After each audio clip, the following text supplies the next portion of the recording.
पैसा घरात आल्यावर बरा वाटतो, पण त्याच्याकरता तर भाऊ भाऊ एकमेकाचं तोंड बघत नाहीत तेव्हा कळतं भाग्य का अभाग्य.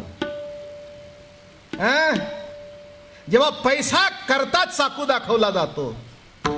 काय टीव्हीला दाखवलं जात आहे, एका पोराचा खून केला एका कुटी करता. भाग्य म्हणावं का? भाग्य तरी नव्हे धन. गरज आहे योग्य विनियोग झाला आणि योग्य मार्गाने वाटचाल केली तर ते भाग्य आहे, नाही तर त्याच्या इतका भाग्य नव्हे. भाग्य तरी नव्हे धन पुत्र. अरे बापरे, अवघड आहे नाही. चांगला निघाला तर बरं, नाही तर वाईट निघाला तर त्याच्या इतकं दुःख दुसरं नाही. लोकाला सांगता येत नाही आणि आपल्याला झाल्याशिवाय राहत नाही. आश्चर्य आहे जगातलं. कृष्णाच्या मूर्ती कशाही करता येतात, येतात ना. राधा कृष्ण येतात. रांग तो रंगुणी. कितीतरी घरामध्ये तो कृष्णाचा असा लोणी खाणारा फोटो आपल्याला दिसतो. बरोबर आहे, दिसतो. राधा कृष्ण दिसतो. यमुनेच्या काठी गाईला टेकून उभा राहिलेला कृष्ण दिसतो. राम भिन्न भिन्न रूपामध्ये दिसतो. पण विठ्ठलाचं तुम्ही रूप बदलूच शकत नाही. हात जरा खाली करा.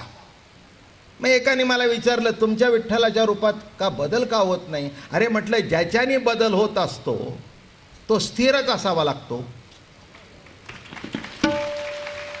माझं बोलणं कळलं का?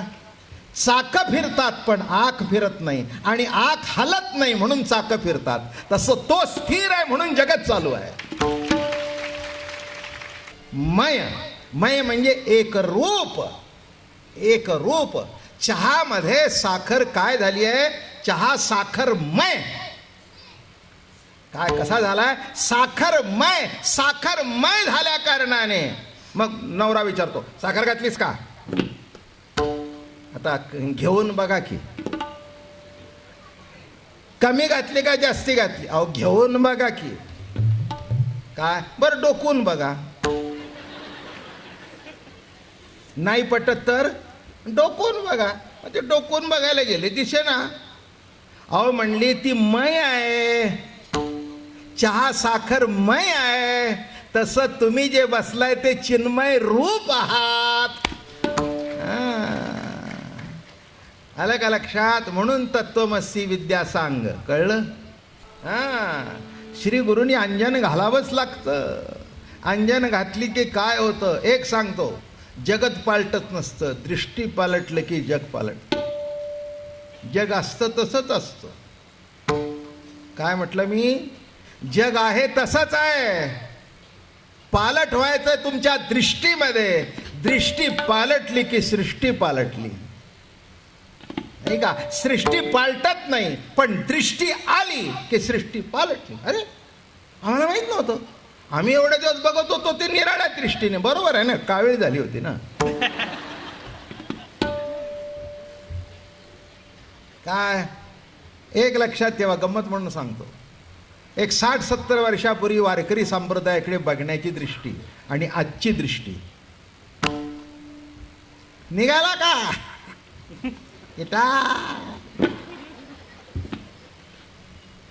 त्यांचंही काही चुकलं नाही.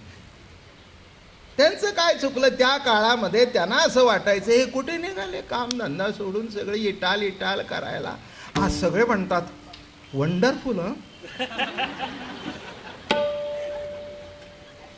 माणसाचं स्वरूप एक आहे आणि रूप भिन्न आहे, पण स्वरूप एक आहे. रूपामध्ये भिन्नत्व आहे. अहो देवाच्या अवतारामध्ये सुद्धा भिन्नत्व आहे. मत्स्य कूर्म वराह नरसिंह परशुराम राम कृष्ण दत्त गणपती नाही का मारुती, कितीतरी देवाची रूप आहेत. हे सगळे देवच आहेत. पण लक्षात ठेवा रूपामध्ये फरक करता येतो. बसलेला गणपती, उभा गणपती, नाचणारा गणपती. बरोबर आहे ना? करता येतो की नाही फरक? नाही का? कृष्ण सुद्धा राधेच्या खांद्यावर हात ठेवलेला, रांगताना कृष्ण, लोणी चोरताना कृष्ण. राम सिंहासन अधिष्ठित राम, वल्कलधारी राम, जानकी जीवन राम. फरक करता येतात. पण एक गंमत मला तुम्हाला सांगायची आहे. सगळ्याच्या रूपात फरक करता येतो, पण ज्याच्या रूपात फरक करता येत नाही तो विठ्ठल. याच्याबद्दल कधी विचार केलाय तुम्ही? हां, तुम्ही विठ्ठलाला फरक करून बघा. इथला आहे तो खाली घ्या, ते म्हणेल विष्णूची मूर्ती आहे का? कुणाला वाटतं मी ब्राह्मण आहे, कुणाला वाटतं मी क्षत्रिय आहे, कुणाला वाटतं मी वैश्य आहे, कुणाला वाटतं मी शूद्र आहे, कुणाला वाटतं मी शिकलेलो आहे, कुणाला वाटतं मी शिकलेलो नाही, कुणाला वाटतं मी पुण्यवान आहे, कुणाला वाटतं मी पापी आहे. नाही नाही, तू चिन्मय आहेस. चिन्मय हे तुझं स्वरूप आहे. देह प्रतितीकडून तू भिन्न असशील, नाही का? एवढ्या वर्ष तुम्ही ऐकून एक माझं वचन हे जोडलं नाही. काय किती अवघड आहे. ठीक आहे, धन पुत्र दारा, दारातूनच म्हणते केशी उशीर झाला. म्हणजे माझा आपला दाराचा अर्थ आहे. चांगली चांगली पोरं सुद्धा लग्न झाल्यानंतर एकदम मांजर होऊन जातात. वाघ हाव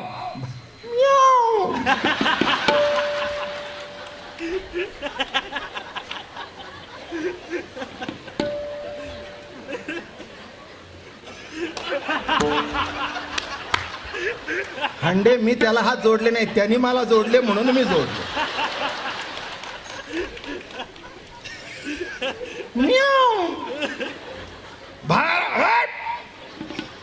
अरे वाघोबा घरी जा. इथे आलं की अवघड आहे. भाग्य तरी नवे धन पुत्र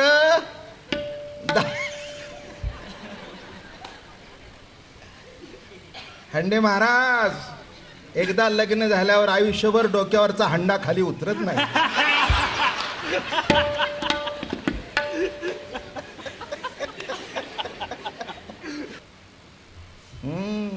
इतकं सोपं नाही. पुत्र नाही का, पुणेकरांनी ऐकलं असेल की माझी कोटी.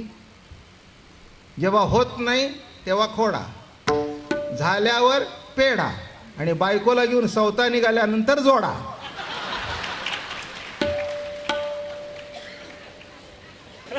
हांडा उतरला तरी चुंबळ राहतेच.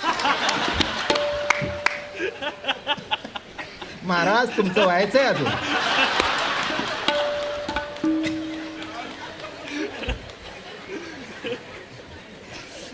डोक्यावरचा भार जर कमी वाटायचा असेल तर कसं पाहिजे माहितीये का? दुडीवर दुडी चाले मोकरी गुजरी. काय महाराज येतात, दुडीवर दुडी चाले मोकळी गुजरी, ध्यान लागो तैसे हरी, तुझ्या चरणी तैशा परी. तुकाराम महाराजांनी असे ते हंड्यावर हंडे तुम्ही कोकणपट्टीत बघितलं असेल. आता हे कशाचे हंडे आणि काय, नुसतं हे फिरवायला सुद्धा अवघड. इकडच्या बायकांना सगळ्या विचारत, त्या कोणी सकाळी 5 वाजता ना आमच्या त्यांना सांगितलंय ते फिरवतात. बरं, ते फिरवतात नाही, तू फिरवते तसे ते फिरतात.